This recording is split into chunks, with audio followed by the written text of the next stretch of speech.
Hi friends, welcome to my channel. నేను చిన్ని లక్ష్మి. ఈరోజు నెక్స్ట్ స్టోరీలోకి వెళ్ళిపోదాం. సీతాయనంలోని పార్ట్లోకి వెళ్ళిపోదాం. ఫస్ట్ గురు ప్రార్థన. గురు బ్రహ్మ గురు విష్ణు గురు దేవో మహేశ్వర గురు సాక్షాత్ పరబ్రహ్మ తస్మై శ్రీ గురువే నమః. మీలో ఉన్నటువంటి పరమాత్మకు నా యొక్క నమస్కారములు.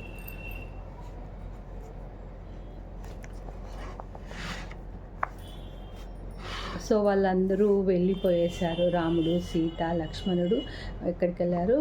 అడవికి వెళ్ళిపోయారనమాట. సో నెక్స్ట్ మీనాక్షి మరణము తెలుసుకుందామంట. Next chapter. నూతన వాస్తవంలో సర్దుకోవడానికి మాకు కొంతకాలం పట్టింది. మా చర్యలలో సూచనలు ఇవ్వడానికి కావలసిన సమయస్ఫూర్తి సోమాకు మాత్రమే ఉంది.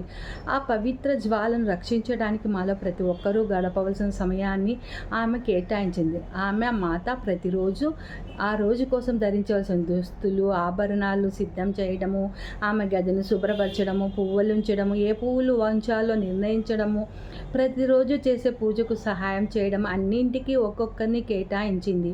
ఈ విధంగా మేము మాలో మాత ఉనికిని నిలుపుకున్నాము. అంతేకాక ఆమె మాకు అప్పగించిన నూతన విధానాలు కూడా మనసులో ఉంచుకున్నాము. సోమ కౌసల్య మాతకు సౌకర్యాలను సమకూర్చక అదే పనిని నేను కైకేయి మాతకు చేశాను. నా జీవితంలో అత్యంత కష్టమైన పని అదే. ఎందుకంటే ఆమె పట్ల నాకు తీవ్రమైన ఆగ్రహం ఉందనే మాటను తిరస్కరించలేను. ఎన్నో వారాల తర్వాత కానీ నాలో కరుణ చోట చేసుకోలేదు. చిరుకాలంగా ఆమెకి విశ్వాసపాత్రులైన సేవకురాలు మహారాణి మనసును మార్చడం వలన పంపివేయబడింది. పరివార కృత్యాల్లో వేరే ఏ పరిచారికలు ఆమె వద్దకు వెళ్ళేవారు కాదు. మహారాజు తమ అనారోగ్యం నుంచి బయటపడలేదు. మిగిలిన మహారాణులు ఇద్దరూ ఆయన ఆరోగ్య విషయంలో నిమగ్నమై మహారాణి కైక గురించి పట్టించుకోకపోవడంతో ఆమె భోజన విషయాలు నాకు వదిలివేయబడ్డాయి. మాత నన్ను అభ్యర్థించి ఉండకపోతే ఈ స్థాయిలో నేను సేవ చేసే ఉండేదాన్ని కాదు.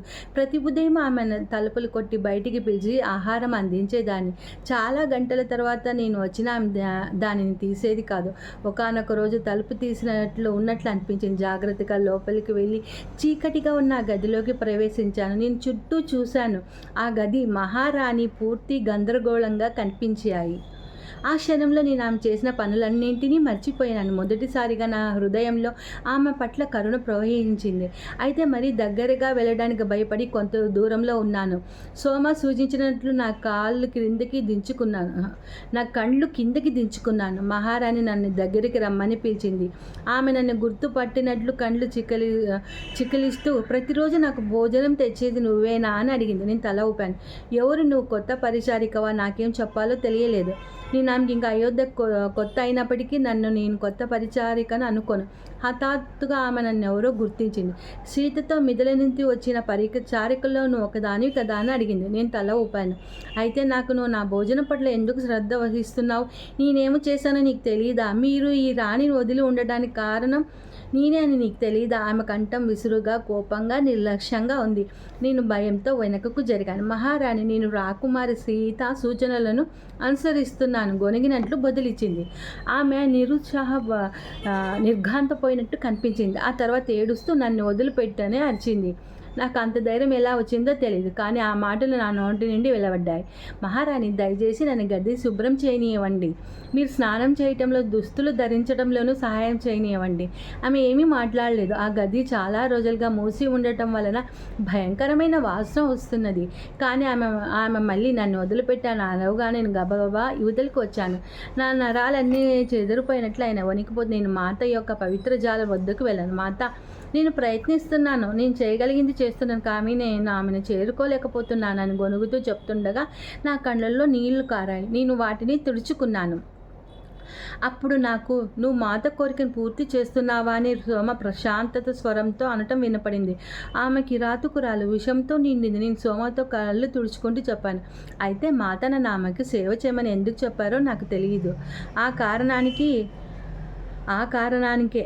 అవును, ఆమెలో విషం ఉంది, సందేహం లేదు. కానీ మాత మనలో మనల్ని ఆమెలో నుంచి ఆ విషయం కోల్పోయేలా చేయమంది. ప్రేమ మాత్రమే ఆ పని చేయగలదు. ఆమె సేవకురాలు వెళ్ళగొట్టబడింది. మందిరంలో వేరే ఎవరు ఆమె వద్దకు వెళ్ళరు. ఎవరో ఒకరు ఆమె పట్ల శ్రద్ధ వహించకపోతే ఆమె ఆకలితో మాడిపోతుంది. మీనాక్షి, ఆ పని నేను సంతోషంగా చేస్తాను. నీ నుంచి ఆ భారం నేను తీసుకుంటాను.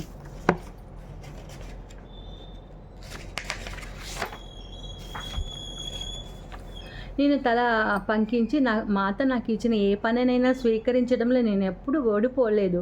ఇప్పుడు ఓడిపోతే నేను ఆమె ముఖం ఎలా చూడగలను? కానీ నువ్వు ఆమెను చూసినట్లయితే తల దూవకుండా, స్నానం చేయకుండా అస్తవ్యస్తమైన దుస్తులతో ఆమె పిచ్చిదానిలాగా కనిపిస్తుంది. ఆ గది మురికిపట్టి ఎంతో చిందరవదనంగా ఉంది. ఆమె దానిని శుభ్రం చేయనీయదు. ఏం చేయాలో నాకు కోల్పోవడం లేదు. విషయమంతా వివరించేసరికి సోమ ముఖంలో కరుణ కదలాడింది. పాపం, నిజంగా ఆమెకి మతిపోయింది. నేను ఆమెను ఏమి అనలేను. అపరాధభావం ఆమెను ముంచెత్తుతున్నది. ఆమె సమక్షంలో నీకు సహనం, ఓర్పు కావాలి. మాత చెప్పింది అదే కదా. నేను తల ఊపాను. సోమ నా చేతిలో చేసి, మీనాక్షి, నువ్వు వణికిపోతున్నావు. భయం నిన్ను లోబర్చుకుంటుంది. ఇంతకుముందు ఎప్పుడూ నేను ఎలా భయపడలేదు సోమ. నేను నదిలో మునిగుతున్నప్పుడు కూడా నా జీవితం వదిలివేయడానికి సిద్ధపడ్డానే కానీ భయపడలేదు. ఈ విధమైన అనుభవం నాకు తెలియదు. ఆ గది చీకటిలో ఉంది. ఆ చీకటి నన్ను భయపెడుతున్నది. ఇప్పుడు ఆ రాజ్యమందిరంలో చీకటి ఆడుతున్నది. జరిగిన దానివల్ల వచ్చిన చీకటి. కానీ మనందరం దాన్ని ఎదుర్కోవాలి. ఆమె ఆగి మళ్ళీ కొనసాగింది. ఆ చివరి రాత్రి మీరందరూ మాతను వదిలి వెళ్ళిన తర్వాత ఇంకా కొన్ని సూచనలు ఇస్తుందేమని మరి కొంచెం సేపు మాతతో ఉన్నాను.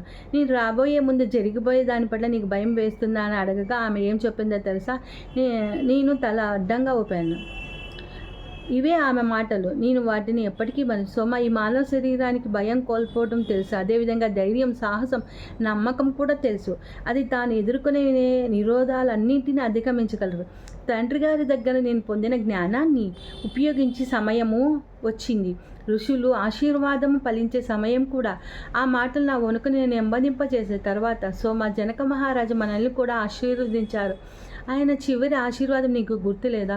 మనం సురక్షితంగా ఉంచటానికి అదొక్కటే చాలు. ఇంకా మనం భయపడవలసింది ఏదీ లేదు. సరే, నేను భోజనం తేవడం కొనసాగించాను. తలుపు తాళం వేసి ఉన్నట్లయితే దాన్ని బయటికి పెట్టి వెళ్ళేదాన్ని. అది కొంచెం తెరిచి ఉన్నా నేను గది లోపలికి వెళ్ళి ఆమె బల్ల పక్కన పెట్టాను. కానీ కొన్ని రోజులు గడిచాయి. ఒకానొక రోజు నేను లోనికి వెళ్ళినప్పుడు ఆమె, నువ్వు ఇప్పుడున్న గది తుడవచ్చంది. ఆమె వైపు చూసి ఆమె పూర్తి స్పృహలోకి వచ్చిందని గ్రహించాను. ఆమె సమక్షంలో నేను పిరికదానిగా ఉండదాన్ని అన్న మాట కాదనను. మహారాణి, మీరు స్నానం చేయడంలో సహాయపడనా అని అడిగాను. ఆమె తల ఊపింది. తర్వాత అక్కడ నుంచి ఆమెకి నా సేవ మొదలైంది. అయితే మేమిద్దరం చాలా తక్కువగా మాట్లాడుకునేవాళ్ళం. కొన్ని నెలల తర్వాత మందిరంలోకి నూతన పరిచారిక వచ్చింది. మహారాణి కైకేయి సేవా బాధ్యతలు ఆమెకు అప్పగింపబడ్డాయి. నాకు బరువు దింపబడింది.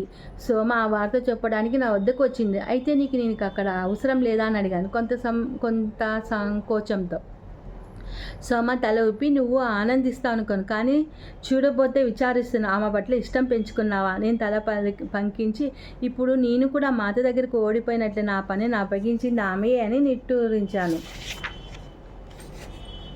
మనం చేయగలిగింది దానికి మించింది మాత ఎప్పుడు అడగదు.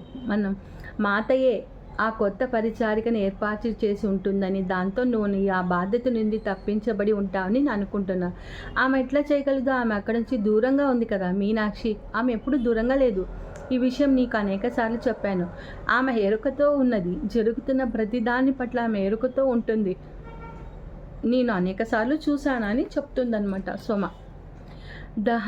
దశరథ మహారాజు మరణించారు. భరతుడు, మహారాణి కైకేయి కుమారుడు శ్రీరాముని సోదరుడు జరిగిన విషయాలకు ఎంతో చింతించి శ్రీరాముడు, లక్ష్మణుడు, సీతలకు ఆ విషయం తెలపడానికి వారిని తిరిగి రమ్మనటానికి అడవికి వెళ్ళాడు. ప్రతి ఒక్కరూ అతను విజయం సాధిస్తారని అనుకున్నారు.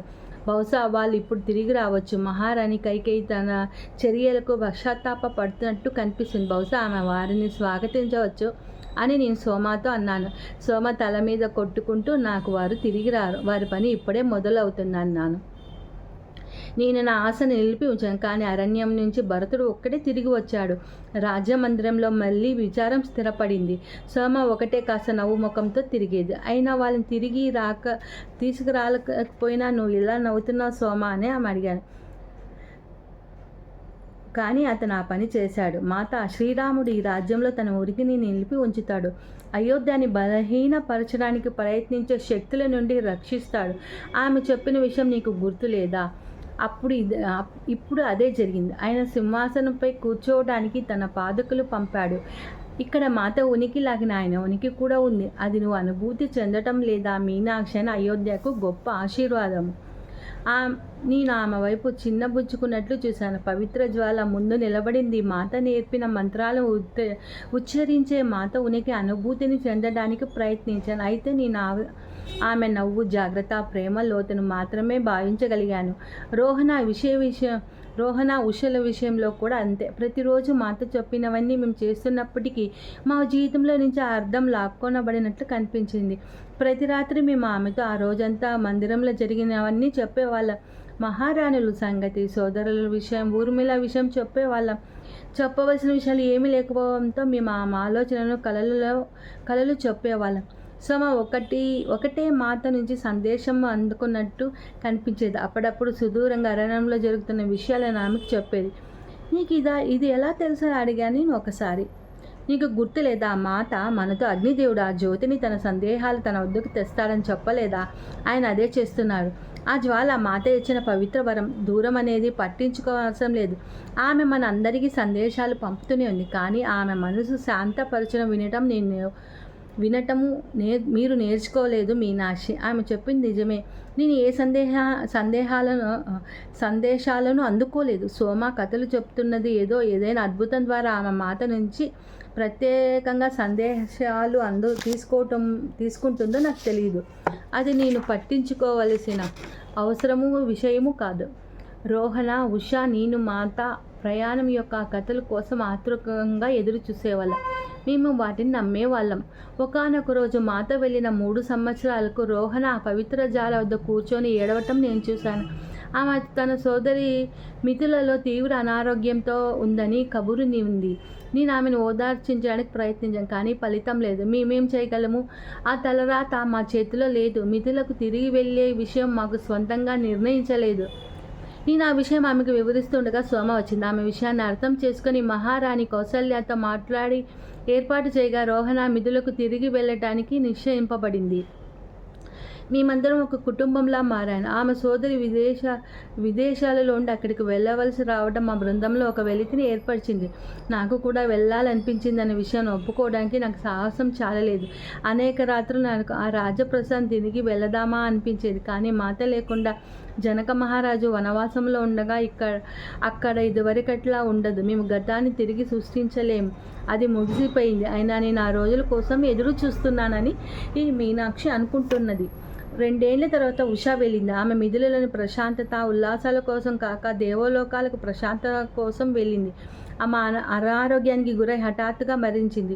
నేను కూడా సోమ మాత్రమే పవిత్ర జాలను మాత ఉనికి నిలిపి ఉంచడానికి మిగిలాము. ఆ తర్వాత కొద్ది కాలానికి నా ఆరోగ్యం క్షీణించసాగింది. నా కంటి చూపు తగ్గిపోతుంది. కానీ అది ఎప్పటికీ చెప్పే సాహసం చేయలేదు. చివరకు సోముక కూడా ఆమెపై నా పట్ల అధిక శ్రద్ధ తీసుకోవాల్సిన భారాన్ని మోపదలుచుకోలేదు. ఇంకా నన్ను నేను చూసుకోగలుగుతున్నాను. ఒకానొక రోజు ఉదయం నేను పవిత్ర జ్వాల దగ్గరకు మంత్రం చదవడం కోసం సూర్యోదయానికి ముందే లేచినప్పుడు నా గది నుండి బయటికి వస్తుండగా కాలు జారి పడిపోయాను. అతి కష్టం మీద ఆ జ్వాల వరకు వెళ్ళాను.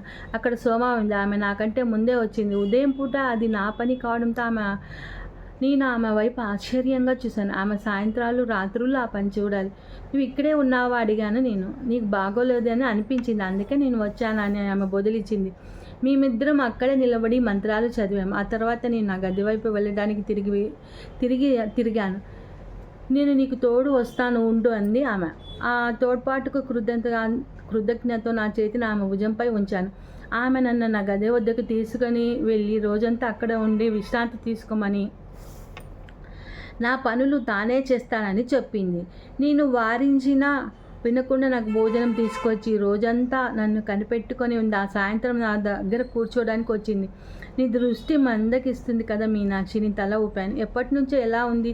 నువ్వు నాకు చెప్పలేదు. చాలా నెలల నుంచి నేను అస్పష్టంగా చెప్పాను, కానీ ఇప్పుడు అది చాలా తక్కువైపోతుంది. నేను నీపై భారం మోపాలని అనుకోవటం లేదు సోమ. అయితే నేను ఇప్పుడు భయపడుతున్నా, నాకేమన్నా అవుతుందా? ఈ వృద్ధి గుడ్డి శాపగ్రస్తాల మిత్రుల నుంచి వచ్చిన పరిచారికకు ఈ పరివార కృత్యాల్లో ఏమి చేయగలదు? ఖచ్చితంగా నేను తిరస్కరించబడతాను. శాపం గురించి మాట్లాడుకో, ఆమె పదునుగా అంది. మాత ఒకసారి నీతో ముసలిదానివి కాదు, శాపగ్రస్తాలు కాదు అని చెప్పలేదా అని నెమ్మదిగా. నీ శాపాన్ని గొప్ప ఆశీర్వాదంగా నువ్వు ఇంకా గుర్తించలేదా అని కొనసాగించింది. నేను ఆమె వైపు చూశాను. ఈ మాటలో ఒకసారి మాత నాతో పలికింది. నేను మాట్లాడుతూ ఉంటే మాత మాట్లాడినట్లుగా ఉంది అన్నాను. నేను ఒక పరిష్కారం కనుగొంటాను ఆమె బదులిచ్చింది. మాత ఎప్పుడు ప్రతి సమస్యకు ఒక పరిష్కారం ఉంటుందని చెప్పింది కదా, అలాగే దీనికి కూడా ఉంటుంది. చాలా రోజుల తర్వాత సోమ ఒక మందుతో నా వద్దకు వచ్చి కళ్ళలో వేసింది. కొన్ని గంటలకు నువ్వు దీన్ని తీసుకోవాలని సూచించింది. నీకు ఈ మందు ఎవరిచ్చారని నేను అనుమానంగా అడిగాను. మాతయ్య ఆమె తల ఊపింది. ఆమె నా కళలోకి వచ్చి ఈ మొక్క యొక్క దొరికే చోటు చెప్పింది. దానికోసం వెతికి తెచ్చాను. ఆమె ఏమి చేయాలో చెప్పి కొన్ని రోజులు నీ కళ్ళు శక్తి సంహరించుకుంటాయని చెప్పింది. మిగిలిన పరిచారికలతో నువ్వు అనారోగ్యంగా ఉన్నావని కోలుకోవడానికి 1 వారం పడుతుందని చెప్పాను. అప్పటికి నువ్వు ఎలా ఉంటావో చూద్దాం. కానీ ఆ జ్వాల విషయంలో నీకు ఎవరు సహాయం చేస్తారు?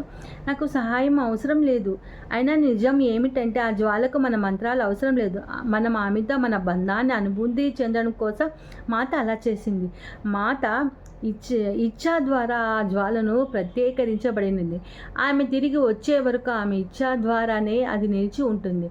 అయితే మనం మంత్రాలు కొనసాగించాలి. అవి ఆమె సూచనలు కనుక మనం ఆమె మాట జవదాటమని వెంటనే ఈ రాజ్యానికి అరిష్టం పట్టుకుంటుందని నా భయం. 1 వారంలో నా కంటి చూపు గణనీయంగా మెరుగైంది. నా సాధారణ విధులను చేసుకోవడానికి అనువైనట్టుగా మెరుగైంది. అనేక వారాల అనంతరం నా కంటి చూపు పూర్తిగా రాకపోయినా నా విధులన్నీ నిర్వర్తించగలిగేంత మెరుగుపడింది. అప్పుడు సోమ నా దగ్గరికి వచ్చి సూర్యోదయానికి ముందే నన్ను ఒక చోటుకు తీసుకువెళ్తానని చెప్పింది. అది ఎక్కడికో మాత్రం చెప్పలేదు. ఈ రహస్యం ఎందుకు?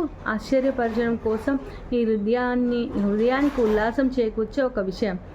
రోజు కంటే ముందు నేను పవిత్ర జాల ముందు మంత్రం చదివి ఆమె నా గదికి రాబోయే ముందు సిద్ధంగా ఉన్నాను. తర్వాత ఇద్దరం రాజమందిరం నుంచి నిశ్శబ్దంగా నిష్క్రమించాం.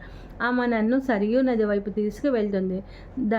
దాని ఒడ్డున మేము నడుస్తున్నాం. స్త్రీల మంత్రోచ్చారణ నాకు వినపడింది. ఏమిటి అదని గుసగుసలాను. ఆమె నవ్వి, నీకు చూపించాలనుకుని ఇదే. నీకు ప్రదేశం గుర్తుందా? ఆ శబ్దం వస్తున్న వైపుకు చూపిస్తూ అడిగింది. సూర్యుని ప్రభాత కిరణాల్లో మేము అయోధ్యకు వచ్చినప్పుడు మొదటిసారిగా మాత మమ్మల్ని నదీ దేవత వద్దకు తీసుకువెళ్ళిన ప్రదేశంగా నేను గుర్తించాను. నేను తల ఊపాను.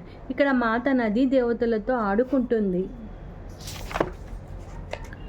ఇప్పుడు చూసి విను అని చెప్పింది. అదే ప్రదేశంలో అయోధ్యశ్రీలు మాత కోసం ప్రార్థిస్తున్నారు. సూర్యోదయానికి ముందే వారు ఇక్కడికి రావడం వల్ల కొన్ని సంవత్సరాలుగా నేను చూస్తున్నాను. మొట్టమొదటి ఒకే ఒక స్త్రీ ఒంటరిగా వచ్చి నది దేవత కోసం మంత్రాలు పఠించి పాట పాడేది. మిథుల నుంచి వచ్చే తమ రాజు రామునితో అడవికి వెళ్ళిన రాణి రక్షణ కోసం ప్రార్థించింది. తర్వాత ఇంకొంతమంది వచ్చారు. ఇప్పుడు ఒక నది 12 మంది వచ్చి అందరూ మన మాత రక్షణ కోసం ప్రార్థిస్తున్నారు. ఆమె పట్ల ఒక విదేశీ రాణి, తమకు ఏమాత్రం తెలియని వ్యక్తి గురించి వారు తీసుకునే శ్రద్ధ నాకు కదిలించింది. సోమ, నువ్వు చెప్పింది సరైనదే. ఆమె పట్ల వీరు ప్రదర్శించే ప్రేమకు నా హృదయం ఉప్పొంగుతుంది. ఇంతకంటే ఇవ్వగలిగిన గొప్ప బహుమానం ఏముంది? ఒకానొక రోజు ఆమె తిరిగి వచ్చేటప్పుడు స్త్రీలకు తమ కృతజ్ఞతలు తెలిపింది. కానీ సోమ, వారు మాత మొదటిగా నీటిలో కాలు పెట్టిన ప్రదేశంలో ప్రార్థన చేయడం వింతగా లేదు? సోమ నవ్వింది. ఏమీ లేదు. ఆ రోజు కేవలం మాత ఆడుకోలేదు, ఆమె ఆ ప్రదేశాన్ని పవిత్రీకరించింది. దాంతో అది సంభవింపగలదని, ఆమెకు ముందు చూపు ఉందని, వారి ప్రార్థనలు తమకు చేరగల ప్రదేశాన్ని సృష్టించుకుందని, అక్కడి నుంచి తన వారిని చేరి అయోధ్య స్త్రీలను ఆశీర్వదించడానికి ఆ చోటును సిద్ధం చేసిందని నేను నమ్ముతున్నానని సోమ చెప్తుంది. మనం వారి వద్దకు వెళదామా? ఆమె తల కొట్టుకుంటూ, మనం రాజమందిరం నుంచి వచ్చాం. వారి ప్రార్థనలకు అంతరాయం కలిగించకూడదు. స్త్రీలుగా సొంతంగా ఉదయాన్నే బయటికి వెళ్ళటాన్ని మందిరంలో వారు ఒప్పుకుంటారో లేదో తెలియదు. మన మిథుల నుంచి వచ్చిన పరిచారకం కనుకనే మనల్ని ద్వారం నుంచి బయటికి వదిలారు. నది ప్రక్కన జ్ఞానం చేస్తున్న స్త్రీలను తలుచుకోవడం నా హృదయానికి ఆనందాన్ని ఇచ్చింది. తరచుగా రాత్రులు అలసటగా ఒంటరిగా విచారంగా ఉన్నప్పుడు వారి పాట యొక్క జ్ఞాపకం నా హృదయాన్ని తేలికపరిచింది. మాత వెళ్ళి 7 సంవత్సరాలు గడిచాయి. నా శరీరం మరింత బలహీనపడుతుంది. నేను మరో 7 సంవత్సరాలు మాత తిరిగి వచ్చే వరకు జీవించి ఉండనని అనిపించింది. అయితే నా మనసులో తన ఆలోచనలు మొదలైన వెంటనే నేను ఆమె చివరి మాటలను జ్ఞాపకం చేసుకున్నాను. ఒకవేళ నేను వాటిని ఊహించుకుంటున్నానా? వాటిని బయటికి బిగ్గరగా మాట్లాడడం నేను వినలేదు, మనసులో మాత్రమే విన్నాను. ఈ సందిగ్ధాన్ని ఒకసారి సోమతో పంచుకున్నాను. మీనాక్షి, నువ్వు ఆ మాటలు ఊహించుకోలేదు, నేను కూడా అవి విన్నాను. ఆమె నిన్ను మళ్ళీ చూస్తానని చెప్పడం నేను విన్నాను. కనుక అది తిరుగుతుంది. దాన్ని మార్చగలిగేది ఏదీ లేదు. ఆమె నా మనసుతో మాట్లాడింది. నువ్వు విన్నావా? నేను నిర్ఘాంతపోయి అడిగాను. సోమ పక్కకి చూసింది. ఆమె నన్ను ఓదార్చడానికి చెప్పిందో నిజంగా చెప్పిందో నాకు తెలియలేదు. నది వద్దకు వెళ్ళి మీనాక్షి, మాత మనల్ని తీసుకువెళ్ళిన చోటుకు వెళ్ళి నీకు అక్కడ సమాధానం దొరుకుతుంది. నేను చెప్పిన చాలా రోజులకు నేను ఒంటరిగా బయటికి వెళ్ళగలిగాను. నేను మాతతో కలిసి కూర్చున్న చోటు ఇప్పుడు స్త్రీలు ఉదయాన్నే మాత కోసం పాడి ప్రార్థించే చోటు నిలబడ్డాను. ఇప్పుడు అది పవిత్ర స్థలం. నా చెప్పులు విడిచి మొదటిసారిగా నదిలోకి ప్రవేశించాను. మిదిలలోని పాత రోజులు జ్ఞాపకం వచ్చాయి. అప్పట్లో మేము దేనిని లక్ష్య పెట్టేవాళ్ళం కాదు. హఠాత్తుగా ఇన్ని సంవత్సరాల మిదిల వియోగం తర్వాత నేను కన్నీళ్ళు ఆపలేకపోయాను. నా మోకాల వరకు మునిగి నీళ్ళలో నా చుట్టూ వలయాలుగా తిరగనిచ్చాను. నీళ్ళలో నేను ఒంటరిగా ఉన్నాను. కన్నీటితో ముఖం కడుక్కున్నట్టుగా ఉన్నాయి. నేను మౌనంగా రోధించాను. మాత, నేను నీ కోసం ఎదురు చూడడానికి ప్రయత్నిస్తాను, కానీ నా శరీరం ఉండేటట్టు లేదు. నువ్వు తిరిగి వచ్చేవరకు నేను ఉండనా మాత? నన్ను క్షమించు. నన్ను స్వాగతించడానికి ఇక్కడ ఉండను. నేను ఆ మాటలు అనగానే నా మీదుగా గాలిలో తేలుతూ వచ్చిన ఒకానొక స్వరం నాకు వినపడింది. నేను నిన్ను మళ్ళీ చూస్తానని నీకు మాట ఇవ్వలేదు. ఆ స్వరం నా లోపల నుంచి వస్తుంది. బయట నుంచి వస్తుందో చెప్పలేను, కానీ నన్ను వెనక్కి తిరిగేటట్టు చేసింది. అక్కడ నది ఒడ్డున ఆమె నిలబడి ఉండటం నేను చూశాను. నేను మూగపోయాను. నా కన్నీళ్ళు ఆగి ప్రశాంతత, ఉల్లాసం నా హృదయం ప్రవేశం. అయితే ఇప్పుడు మన ఇంటికి ఆహ్వానించు మీనాక్షి, ఆమె మృదుస్వరంతో అంది. మాత, మీరు తిరిగి వచ్చేసారా? చిన్నగా నవ్వుతూ ఆమె అంది. నువ్వు ఈ విధంగా నీళ్ళలో ఉండిపోతే నీకు జలుబు చేస్తుంది మీనాక్షి అనింది. అప్పుడే నా శరీరం చలికి వణకడం గుర్తించా. ఆమె నదిలోకి కొన్ని అడుగులు నడిచి నేను పైకి రావడానికి సహాయం చేసింది.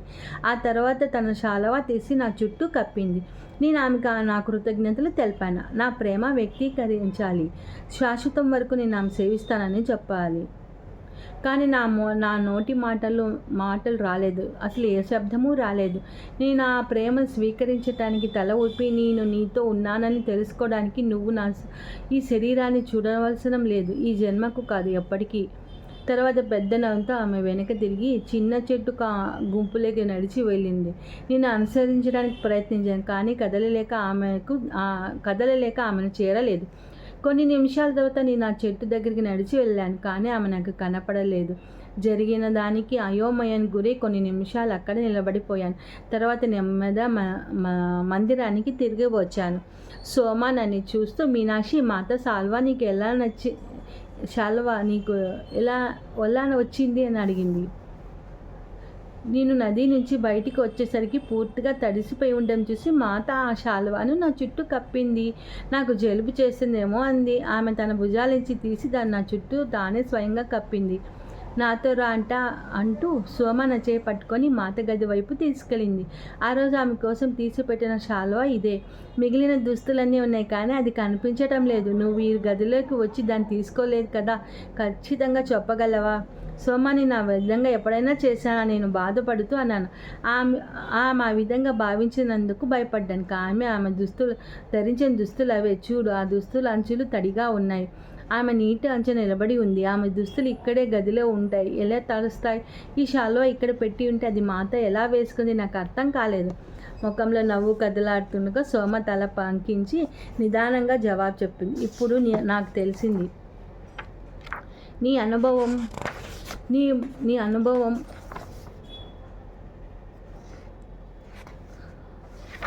నీ అనుభవం బంధం పెంపొందించింది. సోమ, నువ్వు మాత కోసం ఎదురు చూడు. నా గొంతు ఆగిపోయింది. మీనాక్షి, నేనెప్పుడు ఎదురు చూడలేదు, ఎందుకంటే మాత నన్నెప్పుడు వదిలి వెళ్ళలేదు.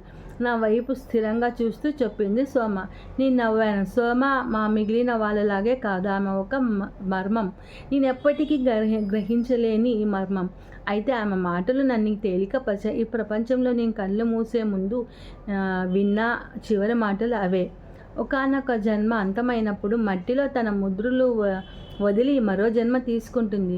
చెరిగిపోని మరణించని జ్ఞాపకాలను తనతో తీసుకువెళ్తుంది. అవి మనో సముద్రపు అడుగును సుప్త చేతన మనసులో ఇంకిపోయి అక్కడ విశ్రాంతి తీసుకుంటూ మడతపడి అనేక మనో నిక్షేపాలుగా తయారై ఆత్మ తన సంపూర్ణ జాగృతి కోసం చేసే ప్రయాణంలో తోడ్పడడానికే పిలువబడ్డ వరకు అలాగే ఉంటుంది. సో మీనాక్షి చనిపోయినట్లుంది.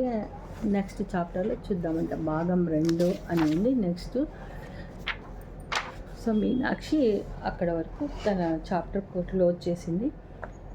ఇక్కడ ఆమె చనిపోయినట్లనే చెప్పబడింది, అందుకే ఒక జన్మ అంతమైపోయిందని చెప్తున్నారు. సో నెక్స్ట్ చాప్టర్లో ఏమవుతుందో చూద్దాం. Thank you friends.